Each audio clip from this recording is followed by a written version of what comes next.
So Meredith is the largest media marketing company serving U.S. women. We, with the Martha Stewart acquisition, reached 200 million women across platforms and 100 million women digitally, 60% millennials.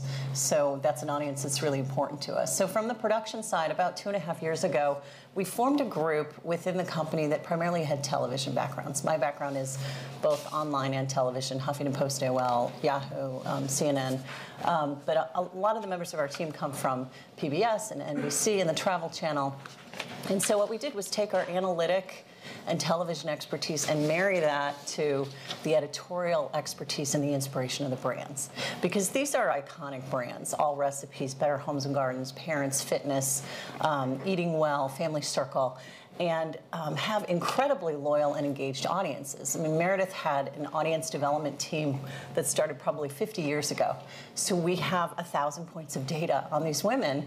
And so from a production perspective, it was fairly exciting to dive into that and figure out exactly what content they were searching for, they were looking for on our pages, they were looking for on Pinterest, they were looking for in social.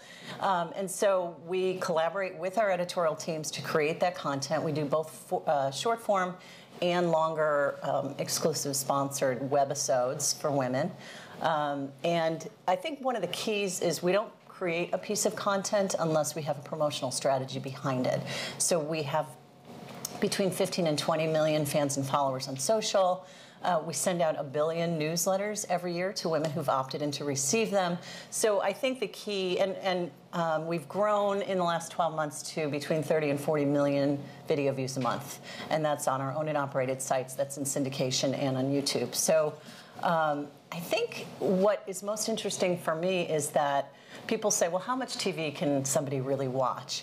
But it's not television. We're reaching women with digital video at their moment of need.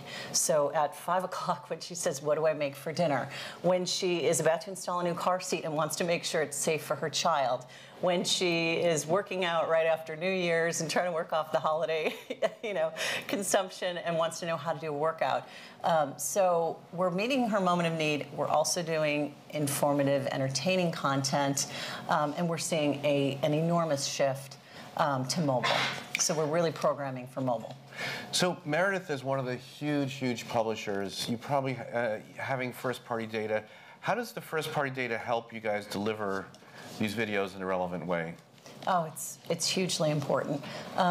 It's we work closely with the audience development team and with the analytics team within audience development to identify what are the terms, what are the subject areas, and then the nice thing about being in a magazine company is that you have the resources that are put to bear for a cover shoot. So if they're shooting a holiday shoot in San Francisco, my team can piggyback on all of those resources, the best stylists, the best locations, the best editors. And we don't shoot that sort of behind-the-scenes video because we know from the analytics side that's not what people watch. What they want is maybe decorating in red and green. And so we walk into a fully resourced environment with really great analytics to know exactly what will play well on the site. So tell us about the trends of consumption of video, either on devices. I assume a lot's happening with mobile. What's happening with OTT connected, if that is happening, and where do you see consumption of video of Meredith going? Well, we just launched in August a Better Homes and Gardens connected TV show. So it's a streaming show. We had looked at building individual apps by device, but it was really expensive and took would take a lot of development and then a lot of maintenance. So we partnered with a company that is cross-platform. So we are on 30 million screens with this show, on Samsung, on LG, also on the web with a company called Portico TV. So what we do is take the shooting that we're doing for the sites and repurpose that content. So fortunately, again, our team has television backgrounds. We know how to do a 2-minute video. We know how to do a half-hour show. So, we'll go into a shoot thinking, how are we going to build this story into a 25 to 30-minute show? And so that right now is a bi-weekly show on Portico.tv.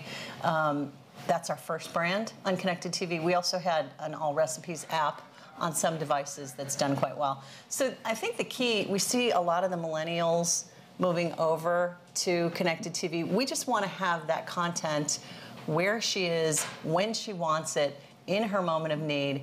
And so, you know, we still see huge numbers of people on desktop watching video. But again, mobile is a significant area of growth, and now we're in connected TV. So, and even on YouTube, we see YouTube more as a promotional strategy versus a channel, because it's a slightly different demographic. It's a little bit younger. There's more men, but it's an important place to be. So we have 20 YouTube channels, about 9 or 10 million views a month on YouTube. So we just, I mean, I always go back to my daughter. I have a 17-year-old, and she stopped, you know, like Facebook, she stopped with, you know, years ago. Stopped emailing. I hardly get texts anymore. Everything is a Snapchat video. This is how I know what this kid is up to. So I think, you know, that demographic, those millennials, they're consuming video as a primary content source. They don't want to, you know, necessarily read a long article. They want to watch a recipe video. They want to watch a childcare video. They want to watch a fitness video. So I think the cross-platform strategy is key to our success.